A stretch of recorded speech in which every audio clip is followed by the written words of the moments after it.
Mark, you argue that, and it's always good to have you, you argue that Donald Trump's are particularly, I think you used the word insane. What did you mean by that? Yep.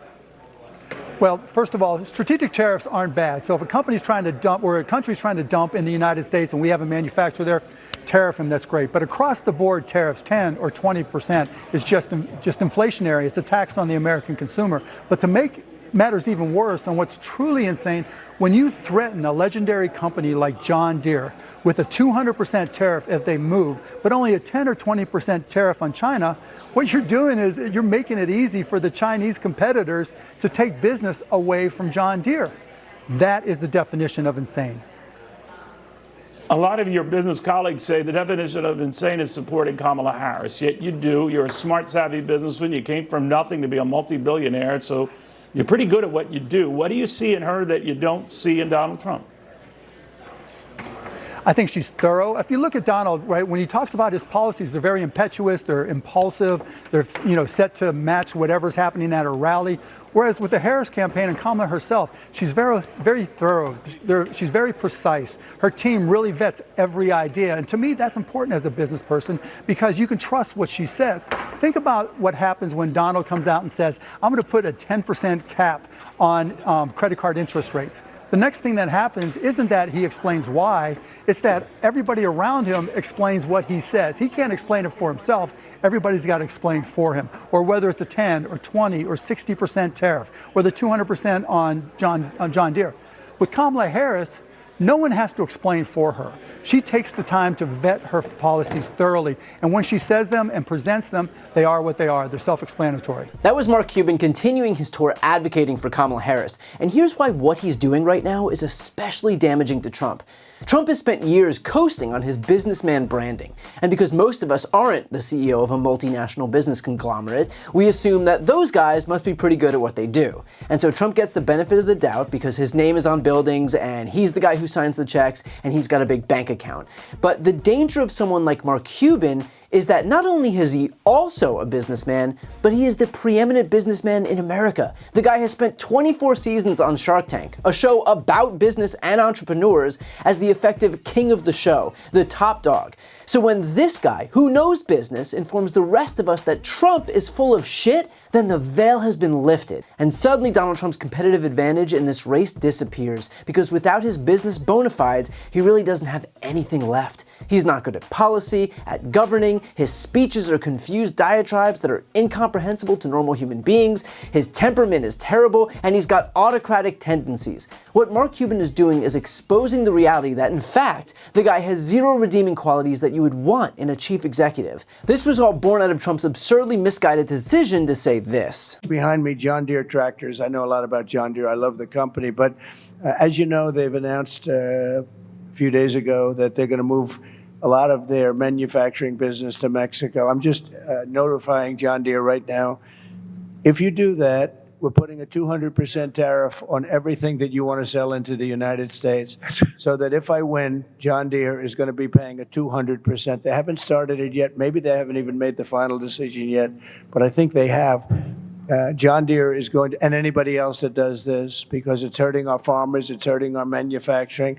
And if you do that, you're going to have a 200% tariff put on the product that you make in Mexico, right across the border. They think they're going to make product cheaper in Mexico and then sell it in for the same prices they did before, make a lot of money by getting rid of our labor and our jobs, and really a great name, because John Deere is a great name. I buy a lot of John Deere, tremendous. I'm one of their big customers. I buy a lot of John Deere product as a private person. But if they're going to do that, we're going to put a 200% tariff on everything that they want to send back into the United States, which means one of two things. Our country's going to make a lot of money, or they're not going to build, they're not going to open, and or they're going to sell it to another country. They're entitled to do that. That he would impose a 200% tariff on John Deere. In fact, most of Trump's economic policy revolves around imposing tariffs. Trump has said that if elected again, he would add tariffs of up to 20% on every foreign import coming into the US, as well as another tariff upward of 60% on all Chinese imports. He also said he would impose a 100% tariff on countries that shift away from using the US dollar, and he's floated a 100% to 200% tariff on cars made in Mexico.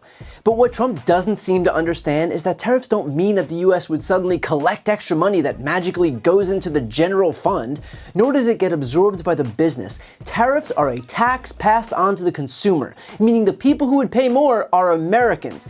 Period. That is how tariffs work. There's no other way around this. It is a tax on Americans.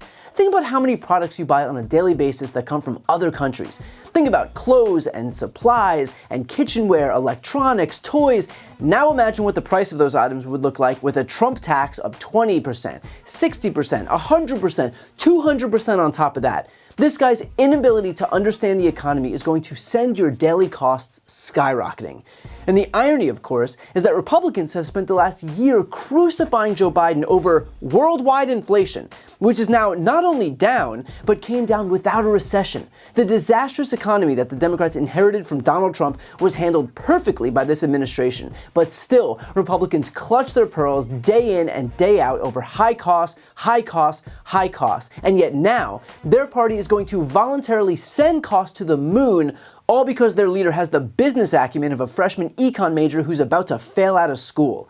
In fact, I discussed this exact issue with Mark Cuban during our most recent interview. Tariffs can encompass multiple things, right? So, and he brought up in the debate, look, the Biden administration did not remove the Chinese tariffs that he already had in place. And so it's not a bad thing to impose tariffs first when there's a strategic need. So if there's another country like China who is dumping particular products, whether it's washing machines, cars, and they're subsidizing the equivalent of dumping, right? So if that nation state is providing money to the manufacturing or the only manufacturing, so they're competing unfairly, that's okay to impose tariffs on. What doesn't work are revenge tariffs and across-the-board tariffs. Those are a disaster because they affect every product. So if he would have said, and even Kamala, if she would have said, look, tariffs aren't necessarily bad if they're strategic, and that's why we didn't remove the ones that are in place. But the idea of taxing everything and anything specifically because I don't like the people we're from or the country where it's originating is insane, because that truly is the sales tax that Kamala is talking about. And not only is it a tax to be paid on that product that's being imported, but there's also an additional tax on the company, because you have to deal with all the administration of filing the forms for the tariffs, or hiring a broker, dealing with the record keeping. So all these things, particularly if you're a smaller company, right, becomes not just a tariff on the tax on the buyer of the products, or a tax on the buyer of the products, but also a tax on the smaller company that's implementing it, or even a big company for that matter. So look, I understand the allure of having a businessman in office. Trust me, I get it. I have a business degree myself. I understand how it's attractive to hear someone say that they'll run the country like they run their business. The problem is the way that Donald Trump runs his own businesses, most of which end in failure. Trump Airlines, Trump Water, Trump Steaks, Trump Wine, Trump Vodka, Trump The Game, Trump University, GoTrump.com. There is a reason you don't remember any of these existing for more than 5 minutes. It's because they were all rip-offs that all went belly up. He is not a businessman. The guy has a shitty licensing deal on 2 feet. He literally owes $500 million, billion with a B, because the Trump org was neck deep in fraud. The notion that Donald Trump will run the country like he runs his business isn't a selling point, it's a warning. And we should heed it while we still have the chance. Before you go, just a quick note, if you'd like to see more of my content, which is always free of advertising, sponsorships, and paywalls, please make sure to subscribe to this channel using the subscribe button right here on the screen. And if you'd like to support my work even further, you can grab a copy of my instant #1 New York Times selling book, Shameless, available for sale right now. That link is also on the screen. Thanks so much for watching.